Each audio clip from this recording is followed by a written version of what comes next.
Muri iki kiganiro ngiye kukubwira noneho ibintu ukora utazi kuri kwangiza telefone yawe. Nimba ufite telefone ya smartphone ndagira ngo usabe imbabazi ntuzongere gukora bino bintu kubera ko ni ibintu bibi cyane byangiza telefone yawe. Akenshi utekereza ko ubikora kubera ko ubona bitayangiza ako kanya ngo uhite ubona yaturitse cyangwa yabaye iki. Ntabwo ujya umenya ko ari ibintu bibi cyane waba ukora. Muri ino video ngiye gusobanurira bimwe mu bintu by'ingenzi ukwiye kwirinda ujya ukora kuri telefone yawe kugira ngo ubashe kurinda ubuzima bwawe ndetse n'ubuzima bwa telefone yawe, bitume iramisha umuriro, ye gupfa vuba ndetse n'ibindi byinshi turaza kumvira muri ino video. Ndagusuje rero ngo haye ikaze, nitwa Egide, njye mugiye kubana muri iki kiganiro kugira ngo kanda like ndetse na subscribe nimba ari ubwa mbere ugeze ku nomero wacu wa YouTube kugira ngo uzajye umenya video nyinshi zigiye zitandukanye tukugezaho. Ikintu cya mbere turi buze guheraho ku makosa abantu bakora cyane batabizi ni ukureka telefone igashiramo umuriro ikizimya. Ibi ngibi abantu benshi ntabwo babizi kubera ko babazi ngo iyo yizimije nibwo bigaragaje ko ishizemo umuriro, ndetse hari n'abandi benshi uzagenda wumva bavuga ngo ntugacaginge telefone ngo itarizimya kuko ngo byangiza batiri. Mu by'ukuri ntabwo icyangiza batiri ari uko wayicaginze itarizimya, ahubwo ikiyangiza ni uko wayicaginze yizimije. Reka manze nguhe urugero rworoshye cyane. Nawe uri umuntu, ibaze umuntu aguhaye ibyo kurya ari uko wishwe n'inzara wamaze gupfa, urumva byagenda gute? Nuko rero tutabitekereza, ubundi batiri wa telefone niyo ikuramo ibyo kurya. Iyo rero utayicaginze cyangwa ugategereza ko ishiramo umuriro ngo igere kuri 0 yizimye, ni nka kwa kundi uhereza umuntu ibyo kurya kandi yamaze gupfa kandi nta kintu biba bikimaze. Icyo rero si cyo nshaka kumenya, ahubwo icyo nshaka kumenya ni uko ubundi batiri iba ifite byibura inshuro yagenewe igomba gucagingwa, kandi nta telefone ibaho irenze inshuro 400. Telefone yose yaragenwe ko igomba gushyirwa kuri sharijeri inshuro 400 gusa. Ni ukuvuga ngo iyo za nshuro rero 400 zigeze, batiri itangira kwangirika. Ni rya rero ushobora kongera za nshuro ushobora kuzacaginga telefone yawe itari yangirika, ni mu gihe utangiye kuyicaginga itari yashiramo umuriro neza. Akenshi usanga hari telefone zigera ku 10 igahita yandika warning ko igiye kuzima cyangwa se umuriro ushizemo. Hari n'izindi zigera kuri 15 igahita yandika warning yuko umuriro ushizemo. Abantu benshi bagatekereza ko kuba itarazima bisobanura ko telefone ikirimo umuriro, nyamara burya telefone iba yamaze gupfa kare. Nka kwa kuri naho bawumva ushonje ugatangira kuvuga ko ushaka ibiryo, rero bakomeje kugukoresha imirimo kandi utararya bigeraho ugapfa ukagwa. Uko uyikoresha cyane igashiramo umuriro bituma batiri yangirika, noneho za nshuro kuzacaginga uko ari 400 bikarangira zitangiye kugabanuka. Ariko none iyo telefone yawe igeze byibura kuri 15% ugahita uyishyira kuri sharijeri, nabyo bituma batiri yawe iramba ku buryo ushobora kurenza za nshuro 400 tumaze kubona ushobora kuyicaginga. Reka duhite dufatiraho n'irindi kosa abantu bakora ahangaha naryo tubanze turisobanure. Harimo ikosa ryo gucaginga telefone ikuzura 100%. Ibi ngibi nabyo ni ikosa riremereye cyane, kuko gucaginga telefone ikuzura 100% nabyo ni ikosa cyane. Ubundi kuri telefone zifite Android zigezeho ubu ngubu, Android ya 14 na 15, bashyizemo icyo twita battery optimization, ku buryo telefone ushobora kuyicomeka yagera kuri 80% igahita irekeraho gucaginga ikarekeraho. Kubera iki bashyizemo ibyo bintu rero? Ntabwo bari babibaye yuko gucaginga telefone ikuzura ari byo byiza. Hari abantu bayiraza ku mirongo buke yagiyemo ngo 100%, ariko ntabwo ari ibintu byiza. Burya telefone kuyicaginga kwa nyako ni ukuyigeza kuri 80, ugahita kuyicomora ugatangira ukayikoresha. Biri mu bintu bituma batiri yawe iramba, itazapfa igapfa vuba ugasanga telefone uyijugunye hakiri kare. Ikindi kintu ukwiye kurinda telefone yawe ni ukwirinda ubushyuhe, kuko ubushyuhe buri mu bintu byangiza batiri ya telefone cyane, akenshi ko bishobora no gutuma telefone yaturika. Akenshi uzakunda kumva bavuga ngo ntugacaginge telefone irimo cover. Nibyo koko, telefone yawe nimba ugiye kuyishyira ku muriro ikure muri cover uyicomeke, hanyuma numara kuyicomeka uze kuyisubizamo. Bifasha iki rero? Kubera ko ibirimo iracaginga ibi generating ubushyuhe bwinshi cyane, bitanga ubushyuhe bwinshi cyane. Iyo iri muri cover, bwa bushyuhe iyo butanze ntabwo bubasha gusohoka ngo bugende, burongera bukagaruka muri telefone bukayangiza. Biba byiza rero nimba ugiye gucaginga telefone ikure kuri cover, hanyuma numara kuyicomeka igeze nk'umuriro ujye wayisubizamo kava wongere uyikoreshe. Ahangaha ndabijyanisha no kuvuga ngo nimba utacometse telefone wakora kuri sharijeri ukumva sharijeri yashyushye, cyangwa hari ukuntu ukora kuri fone ukumva fone yashyushye cyane, ibi nabyo ntabwo ari byiza. Wagakwiye guhita ucomora telefone ukaba uyiretse, kubera ko ibi bitangiye kugaragaza ko temperature aho hantu uri gucagingira ntabwo ari nziza kuri telefone yawe ku buryo wayicagingiraho. Hari ikindi kintu abantu bajya bakunda gukora cyo kuvuga ngo ngiye kugura fast charge. Ubundi hari izo twita ngo ni ultra fast charging, ni ukuvuga ngo ni za sharijeri ushyiraho telefone ikayuzuza mu gihe gitoya cyane ugereranyije n'ikindi gihe. So ibi nabyo rero mu bintu byica telefone cyane, kuko ukwishyira kuri fast charge cyane nabyo birayangiza. Ubundi telefone mu buryo bwiza bwo kuyicaginga wagakwiriye gukoresha adapter yasohokanye n'uruganda, cyangwa se iyo telefone uruganda rwayisohoye.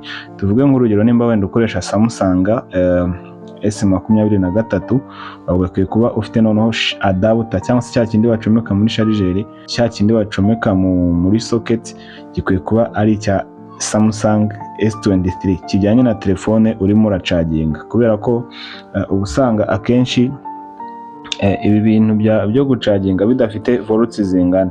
Hari icyo usanga gifite volts nyinshi bitewe na telefone kizacaginga, ugasanga rero ugishyize kuri fone itari yo wenda ifite volts nkeya cyangwa se nyinshi zikirenze, nabyo bigatuma bateri ishobora kwangirika. So rero kugira ngo ufosinge telefone uyishyiramo adapter itaragenewe, biraruta ko waba uyibitse ukazajya gushaka adapter ya telefone akaba ariyo ukoresha. Ibi bigufasha iki? Bigufasha kwirinda bya bintu twita ngo ni ugukoresha ngo fast charge zitagenewe iyo telefone. Fast charge zifite telefone byagenewe kubera ko hari ikintu nyine byongera, cyangwa se hari ukuntu bikoze ku buryo iyo telefone ijyanye n'iyo sharijeri urimo urakoresha yitwa fast charging. Ntabwo rero ari byiza kwicomeka kuri telefone yose ubonye. Biba byiza telefone yawe ikagira sharijeri yayo, kandi sharijeri isohokana n'uruganda. Ikindi kintu ukwiye kwirinda ni ugukoresha telefone iri ku muriro. Ahangaha ndaza kuvuga nk'ibintu bibiri bibi cyane by'ingenzi ukwiye kumenya utazongera gukora, kubera ko usibye no kwangiza telefone ishobora no kuguturikana ikakwica. Nagiye mbona abantu benshi, mfite ingero z'abantu telefone yagiye iturikana arimo arayikoresha iri ku muriro. Icya mbere utakwiye gukora telefone yawe ku muriro hariho kuyireberaho video. Ibi ngibi ni amahano akomeye cyane. Ushobora kuyikoresha ibindi ariko ntabwo wayireberaho video. Icya kabiri ni ugufata fone ukayikinisha game iri ku muriro. Ibi byo ni risk iremereye cyane, ko n'ubundi game mu busanzwe iyo uri kuyikina bituma telefone ishyuha. So rero nimba telefone yashyushye nawe ukaza ukayikiniraho game, na game ubwayo iratuma telefone ishyuha, ni amakosa urimo urakora aremereye cyane ku buryo ishobora kuguturikana. Icya gatatu udakwiye gukora mu gihe uri gucaginga telefone yawe ni ukuyivugiraho. Mu gihe ugiye kuyivugiraho banza uyicomore ku muriro, ubanza uvuge, nuza gusoza uyigarure.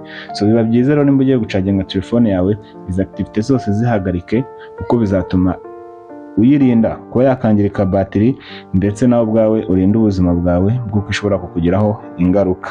Ikindi twavuga gishobora gutuma telefone yawe idashiramo umuriro vuba cyane ni ugukoresha icyo twita power saving mode, cyangwa se kongera cya gihe telefone ishobora kumara iri gukora ariko utavuye kuri rezo.